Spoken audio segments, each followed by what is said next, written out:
idol. Meron na naman akong bagong dating na gagawing bangka. Kaskuhin na uli. Kadadata lang ngayong hapon, alas 5 na. Dinala ito sa akin.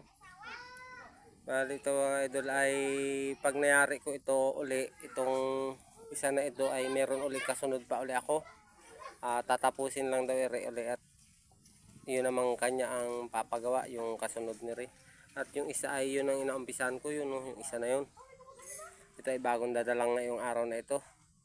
Araw po ngayon ng Biyernes. Ano? Biyernes ngayon? Yan, pitsa ano?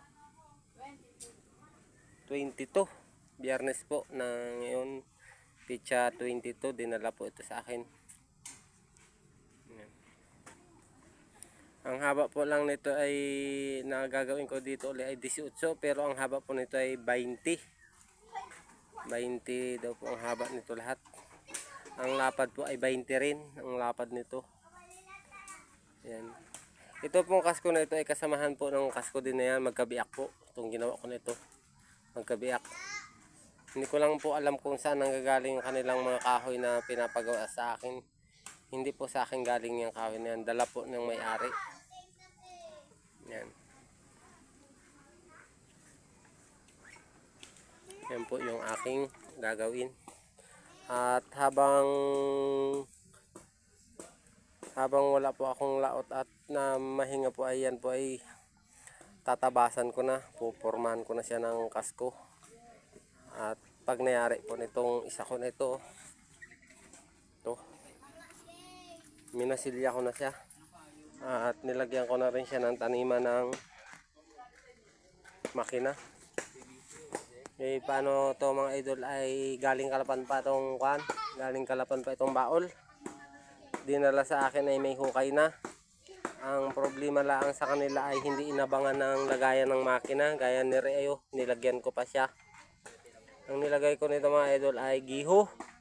Giho po ito, giho. Napakatigas. Yan. Inabangan ko na siya. Nilagyan ko na rin siya ng tornilyo, yung para sa plataforma niya. Sama ang plataforma sa makina pag alis. Yan, inilagyan ko na.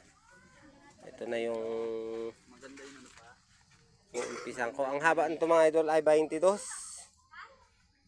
22 yan. Ang taas lang po ng barka ay 20. Yan. At ito po ay inaantay lang po yung tarik.